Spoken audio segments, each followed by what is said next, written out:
Bom, a gente já pode começar, né? Professora Ana Carolina, acho que tem muita gente aí que talvez não te conheça. Quer se apresentar? Então, eu sou Ana Carolina, cancelheira, sou pediatra, tenho formação de pediatria e terapia intensiva pediátrica. Sou formada pela UFSC há 30 anos e sou pediatra já há 26 anos. Atualmente dou aula na UFSC e atendo e faço atendimentos de consultório. Quer divulgar teu Instagram, tuas redes sociais aí, se alguém quiser te encontrar? Então, é o Ana Lubor Cancelheira, é o meu Instagram. Então tá bom. Então seja muito bem-vinda. Vamos começar então a conversar, né? Quando a gente fala de febre e antitérmicos na pediatria, parece um tema muito simples, né? Mas gera tanta dúvida na prática. Eu tenho certeza que quem está ouvindo a gente agora aqui, ou é estudante, ou é recém-formado, né? Ou já atua como médico mesmo, né? Sendo recém-formado ou formado há mais um tempo, sempre teve alguma dúvida sempre surge na hora de prescrever, né? Antitérmico para criança, às vezes relacionado a medicamento, às vezes relacionado até à conduta, né? O que fazer quando a criança aparece com febre. Então a gente vai falar um pouquinho sobre isso hoje. Acho que você poderia começar falando assim um pouquinho da importância disso, né? A gente sabe que é importante, mas para o nosso perfil aqui de estudante de medicina ou de aluno recém-formado, o que que você, médico, né, já atuando, mas recém-formado, o que que você fala assim sobre a importância disso? Então, assim, ó, se a gente for pensar em febre como queixa, né, de pronto atendimento, ou mesmo de consultório, assim, ó, a gente sabe que seguramente é superior a 70%, né, de queixas, que são as queixas de febre em pediatria. E tem muito isso, assim, daí acaba juntando muito essa questão da questão médica, do médico que está acostumado a lidar, às vezes, com a criança com febre, e eu acredito que isso é muito mais, assim, o dia a dia do pediatra mesmo, porque a gente vê que, às vezes, a febre, ela gera muito aquela coisa que a gente chama de febrefobia, né? Tem a febre e a pessoa fica desesperada. E é engraçado que a gente diz assim, ah, não, isso acontece só com um leigo. Mas não, isso acaba acontecendo também com um profissional de saúde, se ele não estiver preparado para lidar com esse tipo de situação. Principalmente em criança, né? Porque daí a gente tem toda uma carga emocional associada tanto da criança como da mãe preocupada, né? Mas falando em febre, né, Ana? O que que é a febre, assim? Porque sempre é indicado usar antitérmico ou não? Né? Qual é esse limiar, assim, que a gente pode dizer? É, Aqui usa, aqui não usa. assim, tem muita discussão a respeito disso. Então, o que a gente sabe atualmente, assim, primeiro, o quanto que é febre, né? Porque às vezes a gente tem aquela situação de, ah, quanto que é febre?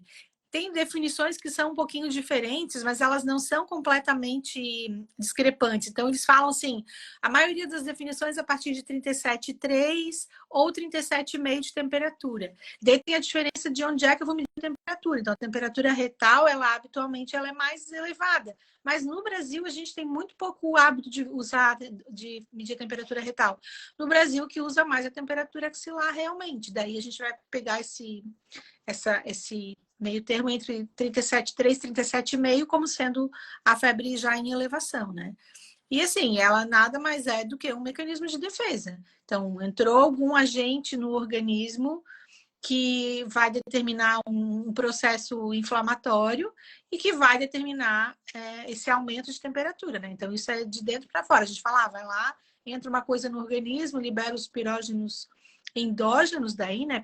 Principalmente a interleucina 1 TNF, vão lá no hipotálamo, vão fazer produção de prostaglandina E2 e isso vai fazer com que aumente a temperatura. O termostato vai começar a subir para tentar defender. E daí tem essa coisa que tu falou justamente, né? Ah, vai baixar sempre a temperatura? Não. Se é um mecanismo de defesa, se está relacionado a melhorar a nossa resposta frente a, a, a esses agentes infecciosos, a gente não vai baixar a temperatura sempre. A gente vai baixar, atualmente já é consenso de várias sociedades, inclusive a Sociedade Brasileira de Pediatria tem um consenso a respeito, que a gente vai usar antitérmico quando acontecer, da criança estar desconfortável com a febre. Então, a criança que está com febre, isso acontece muito às vezes. Ah, está com 38,5, mas a criança está brincando, sorridente, não está desconfortável, está se alimentando, é melhor esperar. Então, assim, porque aquela febre tem um motivo para acontecer. Quando é febre realmente, né? Tem as situações que a gente fala que são as hipertermias, que daí é quando a gente tem situações em que o corpo perde a capacidade de perder calor, tipo, dias muito quentes, desidratação, ou então, isso a criança geralmente não faz, mas até pode, né? Às vezes brincar num shopping, desses parques que são fechados e está muito quente, por exemplo. Mas é uma outra situação, uma criança que não estava doente, só subiu a temperatura. Não sei. Então, a ideia é verificar qual é a condição, né? E baixar a temperatura quando tiver um desconforto aí na criança e também, assim, sendo a febre um mecanismo de defesa, às vezes a mãe, o cuidador, quer que a temperatura volte à temperatura basal, né? E isso às vezes não acontece quando está num processo de inflamação, de infecção. Então também tem essa questão aí. E é importante, assim, para que os ouvintes também, os alunos principalmente, né, os médicos, orientem. A orientação dos responsáveis é importante, né, para não ficar retornando no atendimento médico, né? Isso é uma coisa que eu sempre gosto de falar, que assim, ó, orientação. Então, assim, orientar os pais, né? A gente vai falar de pediatria, eu vou falar dos pais sempre. Orientar os pais. Como é que eles devem agir, quando eles devem retornar. De uma maneira geral, a gente tem faixas etárias que preocupam. Então, por exemplo, criança abaixo de 30 dias com febre, vai internar. Essa criança não vai ficar em casa. A chance de ter um quadro de sepsis, uma infecção grave, é grande. Então, essa criança vai precisar fazer exames para descartar uma infecção para poder ser liberada. Então, é regra. Menor de 30 dias, febre, internação, solicitação de exames. Daí a gente tem aquele 30 dias a 90 dias. Daí nem todos vão internar, mas todos vão acabar tendo que fazer exames para a gente poder aplicar alguns critérios a ser modificados que a gente usa para avaliar se é uma criança de alto risco ou baixo risco. Porque qual é a minha preocupação quando a criança tem febre? Não é a febre em si, mas qual é a causa da febre. Se a gente pensar que 80% das febres vão ser virais, o grande desafio de quem está ali na frente do paciente é dizer: essa febre é causada por um quadro benigno, eu vou liberar, ou essa febre é um quadro grave, vai ter que internar, ou ela é de causa bacteriana e eu preciso medicar com antibiótico. Né? Então, a gente tem essas. Aí, dos 3 meses em diante, a gente vai muito nessa questão do estado geral, mas de uma maneira geral, abaixo dos 3 meses, a gente acaba não escapando muito dessa coisa de solicitar exames para investigar a causa da febre. Né? Uhum. Agora que você falou ali em critérios de internação, né, nas faixas etárias assim mais críticas, né, que tem que internar, e falou um pouquinho já das causas. Então a gente tem as causas virais, que é a grande maioria, tem as causas bacterianas, e aí o uso do antibiótico no caso, né, ele tem que acontecer. Mas assim, nesses dois casos, usa-se antitérmico, né? Acaba quando a criança ainda tem a febre ali nos primeiros dias do antibiótico, às vezes continua usando. E no quadro viral, que é o mais comum, é muito comum, né? Acho que não sei se 100% daria para dizer, mas quando aparece com febre e tem quadro viral, sempre vai ter uma receitinha lá de antitérmico, né? Então, é mais comum na infecção viral do que na bacteriana. É isso mesmo, Ana?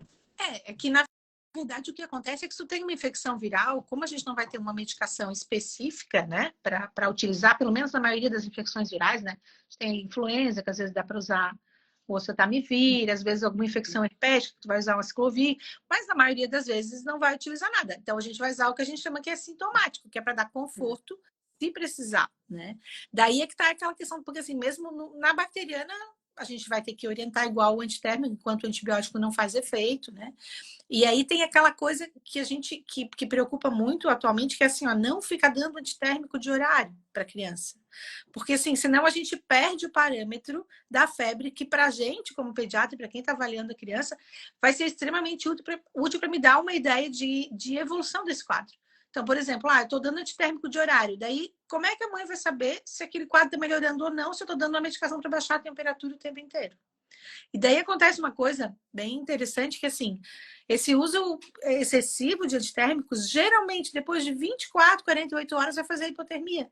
E essa criança faz de uma temperatura de 38,5, 39, daí no outro dia a mãe está preocupada com a temperatura da 35,5, 36. Então, assim, aí a gente tem aquele excesso de antitérmicos que acaba sendo ruim para a criança, né?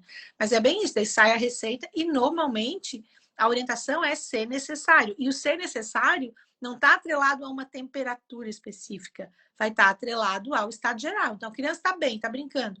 O problema é conseguir convencer a mãe ou o pai a deixar o filho com febre. Então, assim, eles normalmente têm, como eu falei, uma baixa tolerância, um medo da febre por si só, não pela causa, né? Certo. Eu acho que a gente pode falar um pouquinho agora dos medicamentos, né? Sim. Quais são os principais aí que se usa na prática? Então, em pediatria, a gente tem 3 antitérmicos que a gente utiliza. Então, a gente vai ter o paracetamol, que sempre é a nossa primeira escolha, né? Assim, farmacologia, tu sabe, muito melhor do que eu, né? Mas todos eles atuam da mesma forma, que seria inibindo a produção de prostaglandina E2, que vai fazer essa liberação, vai fazer esse aumento de temperatura hipotalâmica, né? Todos vão atuar da mesma forma. Tem uns estudos mais recentes que falam de um efeito diferente do paracetamol, que talvez não esteja atrelado só à ligação da à diminuição da produção de prostaglandina E2. Mas como eles ainda não elucidaram bem esse efeito, a gente fica com esse que é o mais fácil da gente explicar, né? Então, a gente tem o paracetamol, que é o primeiro que a gente utiliza em qualquer faixa etária. Então, desde recém-nascido até crianças maiores. Aí a gente tem a dipirona, que pode ser utilizada a partir do 3º mês. E a gente tem o ibuprofeno, que pode ser utilizado a partir do 6º mês. Qual é o problema que a gente tem no Brasil, especificamente? A gente não tem nenhum outro antitérmico parenteral, endovenoso ou intramuscular que não seja a dipirona. Então, às vezes, na impossibilidade de usar um antitérmico, e a dipirona, além de antitérmica, né, todos eles também têm esse efeito analgésico, e ela é um potente analgésico também. Às vezes, a gente acaba tendo que utilizar a via parenteral em criança internada, a dipirona mesmo fora da faixa etária, que é aquele uso off-label, né, que o pediatra, infelizmente, acaba usando muito, porque a gente não tem, assim, é difícil a gente fazer estudos em crianças, principalmente nas crianças abaixo de 2 anos, né? Bem complicado, assim, fazer. Então, são os 3 que a gente utiliza. Sempre a primeira escolha nossa vai ser o paracetamol. Então, pensando aí, eu sempre gosto quando a gente começa a falar de escolha, né? De qual medicamento escolher, dependendo do paciente aí. Como a gente está falando de criança, a gente sempre pensa assim, né? Eu tenho que ver um medicamento, escolher um que seja eficaz, que atinja o meu objetivo, mas que também seja seguro, né? Então, em relação a Pois é, em relação à eficácia aí, né? Você comentou muito bem aí, foi muito feliz assim na tua explicação. E em relação à segurança, se a gente fosse pensar assim, ó, desses 3 aí que você falou, né? Em relação à segurança, o paracetamol, ele é a primeira escolha por ser mais seguro ou quando usar algum outro, né? E também tem a gente sabe que tem também ibuprofeno, acaba usando muito ibuprofeno, né, na prática, assim. E a gente sabe que O ibuprofeno é uma medicação que eu gosto muito de usar. Não é que eu Uhum. não use, falando de prática, né, de médica. Sim. Não é uma medicação que eu gosto de usar. Eu, às vezes, oriento em algumas situações muito específicas, assim. Então, assim, ó, atualmente, para a gente, falando em segurança e eficácia, o paracetamol é um dos que consegue juntar isso melhor, assim. Só que tem toda aquela história, assim, se a gente pensar em indústria farmacêutica, né? Então, a gente tem a dipirona, que foi, né, inicialmente da Bayer, né? Então, que é uma indústria alemã. E a gente tem paracetamol, que é americano. Então, por exemplo, não existe dipirona nos Estados Unidos, porque tem aquele relato da questão de aplasia medular, né?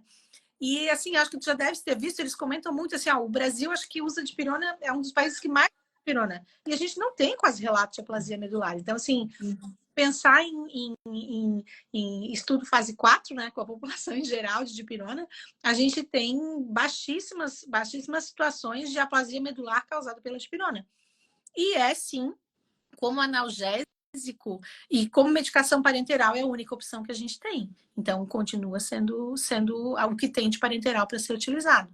A outra coisa interessante da dipirona é que ela é o único antitérmico que a gente tem em apresentação expositório. Na criança que vomita ou que não aceita, né, ou qualquer outra situação, a gente tem a apresentação supositória que facilita muito, às vezes, para a mãe, quando ela não toma de jeito nenhum e precisa prescrever um antitérmico. O único problema é que ele é uma dose padrão, né, 300 miligramas. Então, no máximo, a gente consegue cortar ele ao meio, e é só que a gente vai dar uma dose sem dar uma dose exatamente correta, né? Que é sempre a briga, essa questão da dose da dipirona, né? Mas em relação à dose também não tem assim tanta toxicidade, né? Se for pensar assim de ultrapassar um pouquinho a dose lá ideal, né? E Então, tem uma coisa que até eu converso bastante com o pessoal, com os alunos, só porque tem uma coisa de dizer, não, as pessoas dão dose muito alta de dipirona.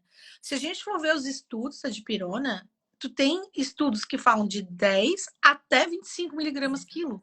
Então, assim, usar uma gota por quilo de dipirona, que é a grande briga que às vezes acontece, a gente não está dando uma dose tão absurdamente alta assim para a criança. E às vezes acaba sendo mais fácil até para a mãe entender, né? Mas no geral, o que se fala é usar de 12 até 12, 15 miligramas por quilo por dose de dipirona, que daí acaba dando uma dose que não é aquela dose bonitinha, né? Uma gota por quilo, tu acaba tendo que fazer um cálculo, 2/3 do peso, o peso vezes 0,8, o peso vezes 0,7, são aqueles cálculos rápidos para a utilização. Então, né? Mas se por algum motivo resolver se prescrever uma gota por quilo, a gente está dando 25 miligramas por quilo por dose, que, assim, por estudos, é a dose máxima que eu poderia utilizar de dipirona, né? Então não tá acima do esperado. Né? e pensando, Ana, agora, se a gente fosse pensar no grande medo, né, que as mães, aí, os cuidadores têm em relação à febre, é a questão da crise febril, não é? Sei que não é bem o foco do nosso tema aqui da live, mas o uso do antitérmico na crise febril, só para você dar uma palhinha, assim, falar um pouquinho, assim, que a convulsão febril, na verdade, ela é rápida, né? É difícil a criança chegar num sistema de saúde convulsionando. Mas quando usa o antitérmico nesse caso? Ou quando usa o anticonvulsivante, né? Que aí também tem a prescrição, às vezes, do anticonvulsivante. Aí a gente entra na questão da crise convulsiva em si, né? Então, Isso. a criança chegou convulsionando e está há mais de 5 minutos convulsionando, independente se é febril ou não, vai ter que tratar a crise convulsiva, não tem o que fazer, né? Tem que tratar. O que acontece assim, aqui tem na maioria das vezes, quando a criança faz a crise febril, ela raramente vai ter uma temperatura altíssima quando ela chega no pronto atendimento, na emergência. Ela está lá com aquele início de subida de temperatura. Então, a gente não tem, embora se saiba que quanto mais alta a temperatura, maior o risco de convulsionar, na prática, não é isso que a gente vê. A gente sabe que geralmente é logo no início da subida da temperatura que acaba acontecendo a crise convulsiva. E daí o que se tem de estudos é que assim, o uso de antitérmico mesmo profilático para essas crianças não adianta. Então, assim, não adianta eu prescrever, porque provavelmente vai ter algum momento que ela não vai estar coberta com antitérmico e a temperatura pode subir e ela pode convulsionar. E o uso tipo, contínuo, a criança convulsionou 2. Ontem ainda atendi um paciente que convulsionou 3 vezes crise febril já. Assim, mesmo assim, não tem indicação do uso de anticonvulsivante contínuo, né? Então, o grande medo, assim, se a gente pensar em percentual, tem ali no máximo 6% das crianças vão ter crise febril. E, assim, a imensa maioria vai ter uma a vida inteira. Um pouco mais vão ter 2. É rara a criança que vai ter convulsão toda vez que tem febre. Então, assim, a gente não tem como ficar. Até porque, se é lá no início da subida da temperatura, geralmente o antitérmico não vai funcionar. Porque às vezes a mãe nem percebeu que a criança está com febre. Daí, quando ela foi ver, já estava com febre e já convulsionou. Então, é mais ou menos assim, né? Crise febril. E também tem a questão, existe muito, muito mais medo do que malignidade na crise febril, né? Assim, ela não tem uma chance de causar uma sequela neurológica, né? Se for febril, não, né? Então, também tem essa questão que às vezes é mais o medo mesmo, né? E aí o uso abusivo, digamos assim, do antitérmico, que às vezes a própria mãe faz, né? Na criança, com medo que ela suba muito a temperatura, quando na verdade não é nem a questão da temperatura tão alta assim, Sim. né? Que pode favorecer a crise. que mais? Eu ia te perguntar mais uma coisa, eu sei que também não é bem o foco, mas assim, ó, anti-inflamatório, que às vezes a gente vê assim, prescrição, claro que daí não é a condição tanto da febre, mas às vezes até na febre, a gente vê assim, o cetoprofeno, por exemplo, na criança, né? Essa prescrição do anti-inflamatório, né? Então, aí eu já queria que você puxasse um outro, e aí, quem sabe, a última pergunta que eu te faço, até para a gente não se estender muito, né? Porque a gente quer fazer uma live que seja uma síntese, mas que seja rápida também, né? Para a gente não demorar tanto, não cansar muito o pessoal também. Mas quais são os principais erros em relação à prescrição de antitérmico ou anti-inflamatório, né? Na criança, assim, com febre? O principal erro é prescrever o anti-inflamatório. Pois é. Qual o erro? Né? Assim, ó, e a gente sempre fala assim, ó, é claro que tem situações em pediatria que às vezes se utiliza anti-inflamatório. Então, assim, trauma, às vezes vai ter que utilizar anti-inflamatório na criança. Doenças inflamatórias de uma maneira geral. Então, a gente tem ali as doenças reumatológicas, febre reumática, Kawasaki, que a gente vê às vezes, que daí tem indicação, e são anti-inflamatórios muito específicos. Daí usa mesmo o ácido acetilsalicílico, que a gente acaba nem usando quase na prática mais, né? Então, o principal erro é utilizar em quadro febril benigno. Então, jamais, a criança está resfriada, está com garganta vermelha, está com uma faringite virada, inflamatório, o anti-inflamatório, se a febre é boa para melhorar a resposta imunológica, o anti-inflamatório ele consegue bloquear numa via um pouquinho mais elevada do que a febre ajudaria a resposta imune. Então, inclusive, ele está relacionado à redução de resposta imune, a doenças mais graves, quadros mais graves de pneumonia, quadros infecciosos mais graves por causa do uso do anti-inflamatório. Então, realmente, o principal erro é usar o anti-inflamatório numa criança com febre. Então, tá com febre, tem indicação de baixar essa temperatura, o que tem que utilizar é um antitérmico comum, né? Daí, assim, quando a gente utiliza, então, o cetoprofeno é um dos únicos que a gente tem em bula para uso a partir do 6º mês, né? Mas isso não quer dizer que é para usar, né? Não quer dizer para usar indiscriminadamente. Então, não adianta nesses quadros virais benignos, resfriado e tal, porque às vezes tem aquela ideia de utilizar para diminuir um sintoma. Bom, se é um sintoma que está incomodando, então usa o analgésico.